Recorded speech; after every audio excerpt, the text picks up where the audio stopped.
The house was always quiet, even though many people lived inside it. The walls were tall, the floors were polished, and every sound seemed smaller than it should be. This was the home of a millionaire CEO, a man who owned companies, signed big deals, and made decisions that affected thousands of people. Inside his house, everything followed rules. Time was measured, voices were low, and emotions were rarely shown. The CEO worked late most nights. His study was on the upper floor, far from the kitchen and the staff rooms. From his desk, he could see the city lights through large glass windows. He often stared at them while thinking about numbers, plans, and meetings. People thought he had everything, but his days were lonely. The house was full, yet it never felt warm. Downstairs, the maid moved quietly from room to room. She had worked in this house for years. She was respectful, careful, and never complained. She knew the rules well. Do your work. Don't disturb the owner, stay invisible. That was how things were. She was a single mother. Her young daughter sometimes came with her because she could not afford childcare. The child stayed in a small corner near the laundry area or the staff room. She knew she must be quiet. She knew she should not touch anything expensive. She had learned these rules very early in life. The girl's favorite possession was a small toy. It was old and faded, with scratches and tiny cracks. It had been repaired many times with tape and glue. To her, it was not just a toy. It was a gift from her mother from a long time ago, bought with saved coins. The girl carried it everywhere, holding it gently as if it could feel pain. That evening, the maid was cleaning the hallway near the CEO's study. Her daughter sat on the floor nearby, playing silently. The house was unusually still. Even the clock seemed to tick more softly. The CEO was reading documents, focused as always. Then it happened. A sound traveled through the hallway. It was small, broken, and full of hurt. A child's cry. It was not loud. It was not dramatic. It was the kind of cry a child makes when they are trying very hard not to cry. The CEO stopped reading. At first, he felt annoyed.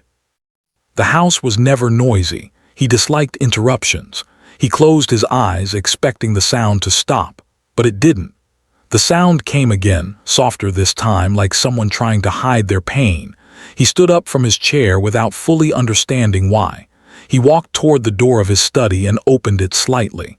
The hallway lights were dim. From a distance, he saw the maid kneeling beside her daughter. The girl was sitting on the floor, holding her toy. One part of it had snapped off completely.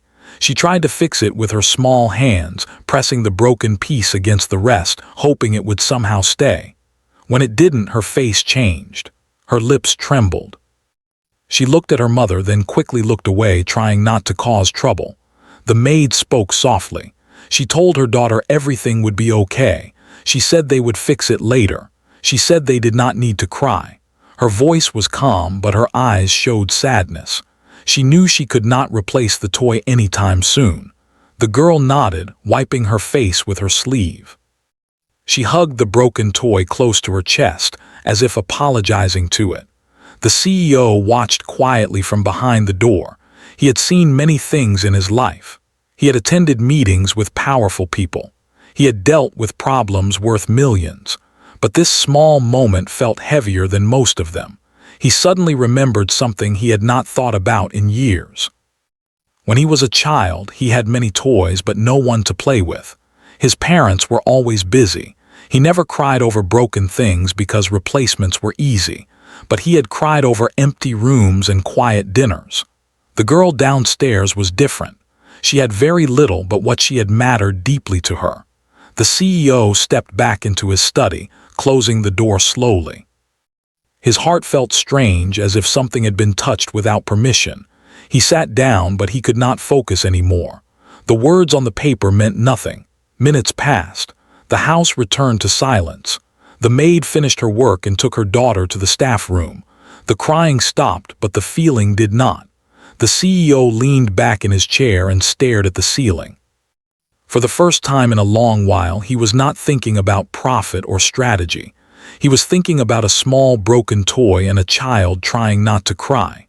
He asked himself why that moment had stayed with him. He could have ignored it. He usually did. but something about the quiet sadness felt too real to push away. Later that night, as the house settled into sleep, the CEO walked through the hallway again. He passed the rooms that were cleaned daily, the furniture that shined, the decorations that meant nothing. When he reached the staff area, he stopped. From behind the door, he heard a soft voice. The maid was telling her daughter a story. The child laughed lightly, already forgetting her tears. The sound was warm and real, unlike anything else in the house. The CEO stood there longer than he intended. He realized then that the house he owned did not truly belong to him. It belonged to the people who lived and worked inside it. The ones who cleaned, cooked, and quietly carried their struggles without being seen. That night, the CEO did not sleep well. He kept thinking about the child's hands shaking as she tried to fix her toy. He wondered how many moments like that he had missed in his life. By morning, something inside him had shifted. He did not know yet what he would do. He only knew that pretending nothing happened was no longer an option. And that was how a small, quiet cry began to change everything. The next morning began like every other morning in the house. The sun came in through the tall windows. The staff moved quietly. Doors opened and closed without sound. On the surface, nothing had changed. But inside the CEO's mind, the house no longer felt the same. He sat at the dining table with his breakfast untouched. His phone buzzed with messages from his office, reminders of meetings and reports waiting for approval. Normally, he would go through them without delay. Today, his attention kept drifting back to the night before. He remembered the small hands holding the broken toy. He remembered the girl trying to stay quiet. That effort hurt him more than the crying itself.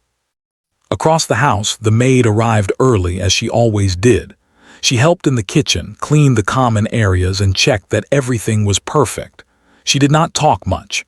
She never wanted to risk making mistakes. Her daughter sat on a small chair near the staff room, drawing on a piece of old paper with a short pencil. The toy lay beside her, carefully placed. One piece was missing. The girl touched it from time to time, then pulled her hand away as if afraid it would break even more. The CEO noticed her when he walked past the hallway. He slowed his steps without realizing it. The girl looked up and quickly looked down again. She had been taught to do that. The maid noticed too and gently guided her daughter closer to the wall. "Stay here," she whispered, not because the CEO was unkind, but because rules were rules. The CEO stopped. The maid froze. She thought she had done something wrong. Her heart began to race. He looked at her, then at the child. His voice, when he spoke, was calm and quiet. "What happened to her toy?" he asked. The maid was surprised. He had never asked her a personal question before. She lowered her head slightly before answering. "It broke, sir," she said softly. "She didn't mean to make noise last night." For the rest of the morning, he stayed home instead of going to his office. He tried to work from his study, but his focus was gone. Every few minutes, he thought about that child. He wondered what her days were like. He wondered how often she had to stay quiet, how often she had to hide her feelings. At lunchtime, he made another unusual decision. He went to the kitchen himself. The staff became nervous. They were not used to seeing him there. He did not ask for food. Instead, he asked a simple question. "How long has she been working here?" he asked, referring to the maid. One of the older staff members answered carefully. "Almost 7 years, sir."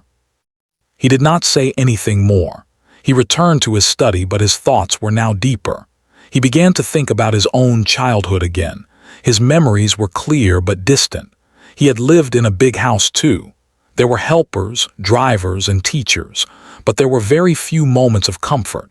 His parents had believed that providing money was enough. He had grown up learning how to lead, not how to feel. That afternoon, he asked his assistant to cancel his meetings. It surprised everyone. This was not like him, but no one questioned his decision. Later, he saw the maid sitting during her short break. Her daughter was beside her, listening quietly as her mother spoke. The broken toy rested on the floor. Without planning it, the CEO walked toward them. The maid stood up quickly, worried again. "You can sit," he said gently. She sat back down, still unsure. He knelt slightly so he could speak at the child's level. He did not smile too much. He did not want to scare her. "What is your name?" he asked. The girl looked at her mother first. The maid nodded slowly. "Amna," the girl said in a very small voice. "That's a nice name," the CEO said. "Do you like to draw?" He held it like it was something important, not something cheap or broken. "It's been fixed many times," he said. The maid spoke quietly. "She loves it, sir. It was a gift." That evening after dinner he made a phone call, then another. He spoke quietly, asking questions instead of giving orders. He asked about schools. He asked about repair services. He asked about employee support programs. No one in the house knew what he was planning. The maid put her daughter to sleep that night in the small staff room. The girl hugged her broken toy tightly. "Mama," she whispered, "did I make the sir angry?" Fixing a toy was easy. Changing a life took more thought, and changing himself would take even more. He promised himself he would not rush. He wanted to do the right thing, not just the easy thing. And with that promise, the path forward quietly began to take shape. The next few days passed slowly, but inside the house, a quiet tension began to grow. No one spoke about it openly, yet everyone felt that something was different. The CEO was still calm and serious, but his behavior had changed in small ways that were hard to miss. He listened more. He watched more. And he spoke less about work. The maid continued her duties as always. She cleaned the rooms, arranged the furniture, and followed the routine she knew by heart. But inside her, worry slowly grew. The CEO had spoken to her and her daughter more than once now. He had asked questions. He had looked at them differently. She did not know if that was good or bad. She had learned long ago that attention from powerful people could be risky. So she stayed careful. She told her daughter to remain polite, quiet, and respectful. The girl tried her best. She stayed near her mother, drawing, listening, and holding her toy close. The broken piece was still missing and the toy looked weaker each day. But the girl did not cry again. She had learned to keep her feelings inside. One afternoon, the CEO sat alone in his study, holding a cup of tea that had gone cold. He had spent hours thinking, not about money or plans, but about responsibility. He thought about how easy it was to ignore people who worked for him, how easy it was to see them as part of the house instead of part of life. He remembered the girl's voice when she spoke about stories. He remembered how carefully she had handed him her toy, trusting him without fear. That trust stayed with him. He stood up and walked through the house. This time, he did not stay hidden. He passed the staff rooms, the kitchen, and the hallway where the girl often sat. He saw her again, sitting on the floor trying to fix her toy with a piece of string she had found. She struggled quietly, biting her lip as her hands failed her. The CEO stopped nearby. He did not speak at first. He watched her try again and again. Finally, the string slipped and the broken piece fell away. The girl's shoulders dropped, her eyes filled, but she did not cry. The CEO felt his chest tighten. He knelt down slowly. "That looks hard," he said gently. The girl looked up, surprised. She nodded. "May I try?" he asked. She hesitated, then handed him the toy. He examined it carefully. He could tell the toy meant more than money could measure. It held memories, comfort, and love. He knew he could not fix it properly himself. "I think this needs someone who is very good at fixing things," he said. "Someone with the right tools."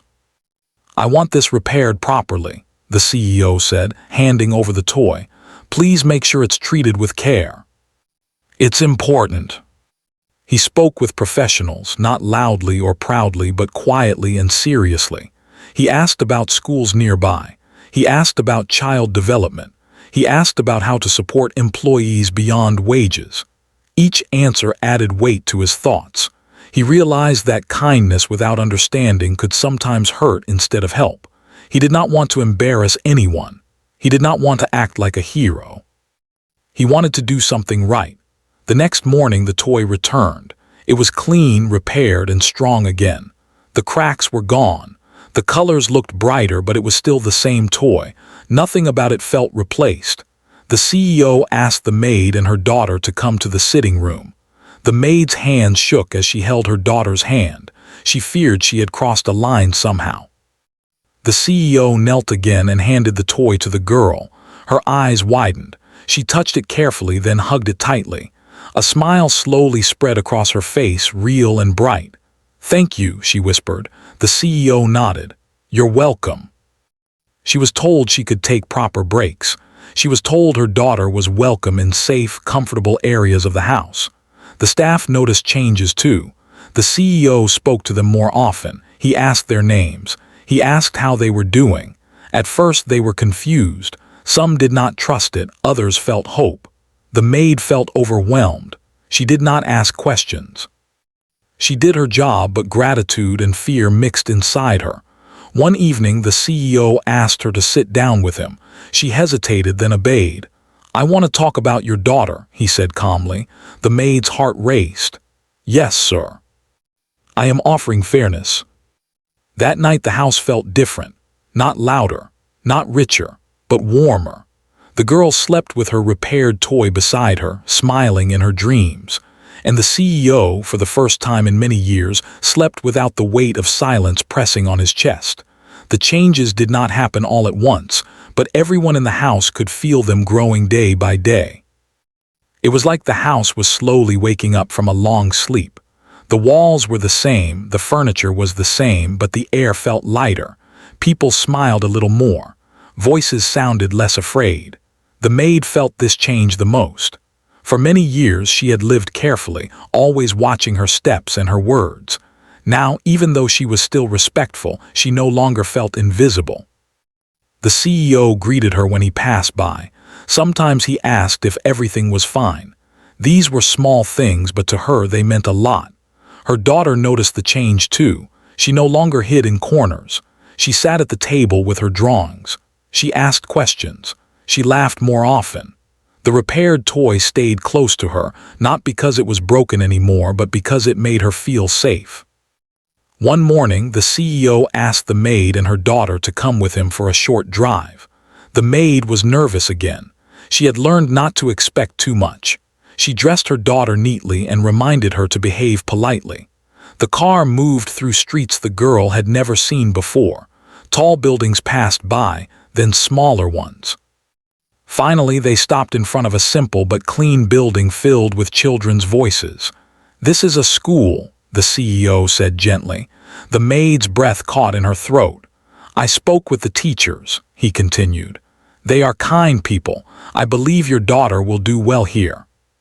"Sir, I don't know how to thank you," she said quietly. "You don't need to," the CEO replied. "Just let her learn." The staff whispered about it, not with jealousy but with surprise. Some felt hope for the first time in years. Others began to see the CEO differently. He was no longer just a distant figure behind closed doors. Still, not everyone believed the change would last. Some thought it was temporary. Some thought it was a one-time act. The CEO knew this. He did not try to explain himself. He let his actions speak. Over time, he introduced better working conditions, fair schedules, proper rest, quiet respect. He did not announce these changes loudly. He simply made them part of how things were done. One evening, a long-time staff member approached him carefully. "Sir," the man said, "we have never seen this side of you before." "Neither have I," he replied honestly. As days passed, the maid's daughter began coming home from school with stories. She spoke about letters she learned, friends she made, and teachers who listened to her. Her mother listened with tears in her eyes, afraid that if she blinked, the moment would disappear. The CEO sometimes listened too, from a distance. He did not interrupt. He did not praise himself. He simply watched a child grow stronger with each word she spoke.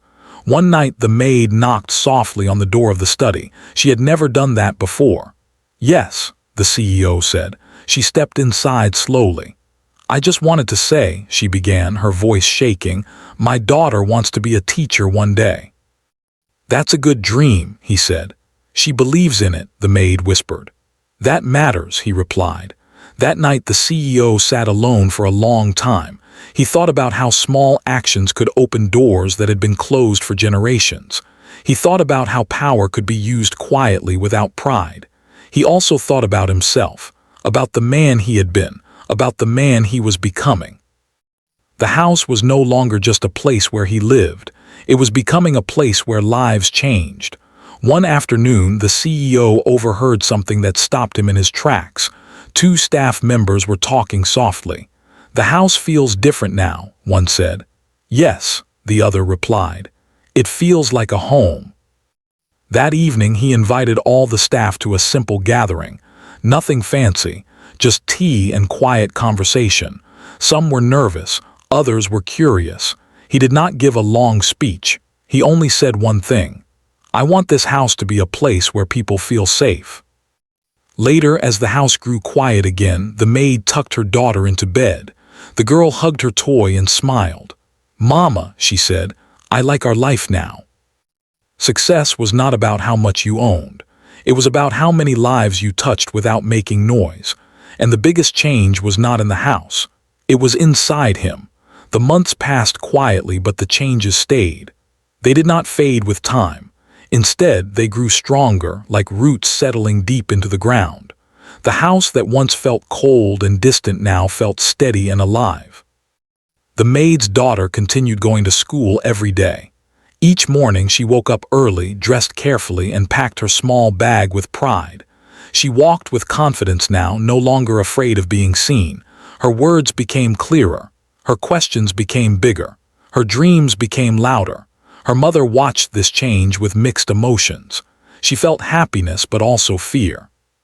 She worried that one day it might all be taken away. Life had taught her not to trust good things too easily. Still, every night when her daughter talked about her day, hope slowly replaced fear. The CEO noticed everything. He noticed how the girl no longer held her toy out of fear, but out of comfort.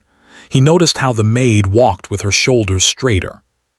He noticed how the staff laughed more freely when they thought no one important was listening, and he noticed himself.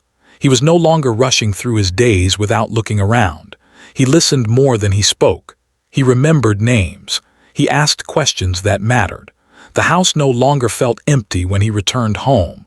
One evening, the girl brought home a paper from school. It was folded carefully, held like something precious. She ran to her mother, her eyes shining. "Mama, look," she said. It was a drawing, a house, people standing together, a sun in the corner, under it words written slowly and carefully. "This is my home." The CEO saw the drawing later that night. The maid hesitated before showing it to him, but he asked gently. He studied it quietly. "It's beautiful," he said. The girl smiled. "I like drawing happy places. Not just for now, but for the future. Education plans, safety, stability, everything done quietly without announcements or attention." He made sure it was clear that this was not a favor. It was respect. The maid tried to thank him again, but he stopped her gently. "Use your strength for your daughter," he said. "That's thanks enough." The CEO watched all of this from a distance, never stepping into the center. He did not need praise. He did not need recognition. One day, the girl stood before him, taller now, holding a book instead of a toy. "I want to help children one day," she said. He smiled. "You already are." And it all began with a small cry over a broken toy. A sound so quiet, yet strong enough to change everything.